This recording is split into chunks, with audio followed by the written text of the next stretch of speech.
Telugu YouTube ఛానల్లో మీ వ్యాపార ప్రకటనల కోసం 9154949554 కి కాల్ చేయండి.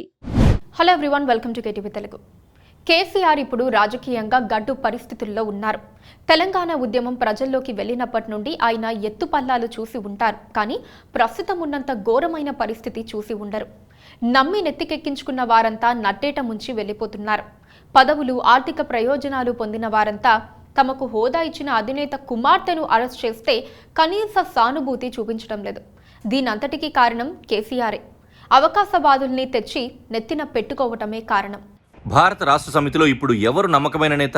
ఒక్కరంటే ఒక్కరిని నమ్మలేని పరిస్థితి. ఎవరు ఎప్పుడు పార్టీలో ఉంటారో, వేరే పార్టీ కండువా కప్పుకుంటారో అర్థం కాని పరిస్థితి. కానీ పుకార్లు కావాలని కొంతమంది నేతలు సృష్టిస్తూ ఉంటే మరికొన్ని మీడియాలో వచ్చేస్తున్నాయి. ఇలా అందరిపైన పార్టీ మార్పు వార్తలొస్తున్నాయి. కానీ వాస్తవంగా చాలామంది పార్టీ మారిపోయే పరిస్థితుల్లో ఉన్నారు. కె కేశవరావు కూడా కాంగ్రెస్లోకి వెళ్లేందుకు ప్రయత్నిస్తున్నారు. ఆ ఉద్దేశం లేకపోతే కాంగ్రెస్ వ్యవహారాల ఇన్ఛార్జ్ దీపాదాస్ మున్షీని ఇంటికి ఆహ్వానించేవారు కాదు. అసలు కేకే ఎవరు? రాజకీయంగా ఆయన పలుకుబడి ఎంత అని ఆలోచిస్తే ఆయన వెంట 10 మంది ఓటర్లు ఉంటారని ఎవరు అనుకోరు. కనీసం ఢిల్లీలో పలుకుబడి ఉందా అంటే ఆయనను ఎవరూ సీరియస్గా తీసుకోరు. అయినా కాంగ్రెస్ నుంచి తెచ్చుకొని చాలా ప్రయారిటీ ఇచ్చి రాజ్యసభ సీట్ ఇచ్చి కుమార్తెకు హైదరాబాద్ మేయర్ పదవి ఇస్తే ఇప్పుడు ప్రభుత్వం మారగానే మా సొంత పార్టీ కాంగ్రెస్ అంటూ చేరిపోయేందుకు రెడీ అయిపోయారు.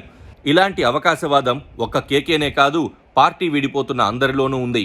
దానం నాగేందర్ దగ్గర నుంచి రాజేంద్రనగర్ ఎమ్మెల్యే ప్రకాష్ గౌడ్ వరకు అందరూ అంతే. వీరిలో అత్యధిక మందిని కేసీఆర్ నయానో భయానో పార్టీలో చేర్చుకున్నారు. వారికి చేరే ఆసక్తి లేకపోయినా వివిధ మార్గాలు ప్రయోగించి చేర్చుకున్నారు.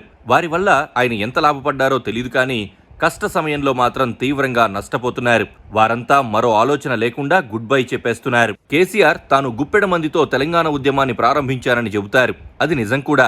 ఆయన ఉద్యమం ప్రారంభించినప్పుడు ఆయనతో ఉన్నవారు కష్ట నష్టాలను భరించి ఆయనతో కొనసాగారు. చివరకు ఉద్యమం పీక్స్కు చేరిన తర్వాత వారిలో చాలా మంది ఇప్పుడు లేరు. ఆయనతో సుదీర్ఘ కాలం ఉన్న వారికి ప్రాధాన్యం దక్కలేదు. ఇప్పటికీ పార్టీలో ఉద్యమ సమయం నుంచి ఉన్నవారికి ఎవరికీ చిన్న పదవులు కూడా రాలేదు. కానీ ఉద్యమకారులపై దండెత్తిన దానం వంటి వారు పార్టీలో ప్రముఖులయ్యారు. సమైక్యవాది తలసాని మంత్రయ్యారు. కేసీఆర్ను నమ్ముకుని ఉన్నవారు ఇప్పటికీ ఉన్నారు. మధ్యలో వచ్చి అధికారం అనుభవించి మధ్యలోనే వెళ్ళిపోతున్న వారు ఉన్నారు. కేసీఆర్ ఇప్పుడు తన వాళ్లను దూరం చేసుకున్నారు.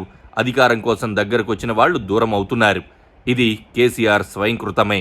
తెలంగాణ వచ్చిన తర్వాత బంగారు తెలంగాణ బ్యాచ్ పేరుతో బీఆర్ఎస్లో కొత్తగా చేరిన వారిదే రాజ్యమైంది, వారిదే హవా అయింది.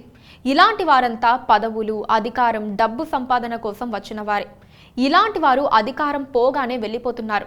కేసీఆర్ అధికారం అందిన తర్వాత అది శాశ్వతం అనుకున్నారు.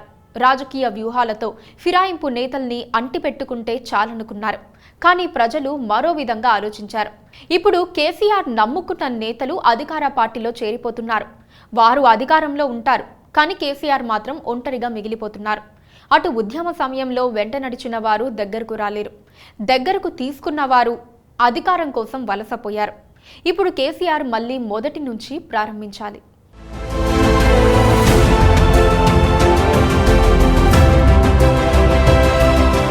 Please subscribe to KTV Telugu. KTV Telugu. KTV Telugu channel.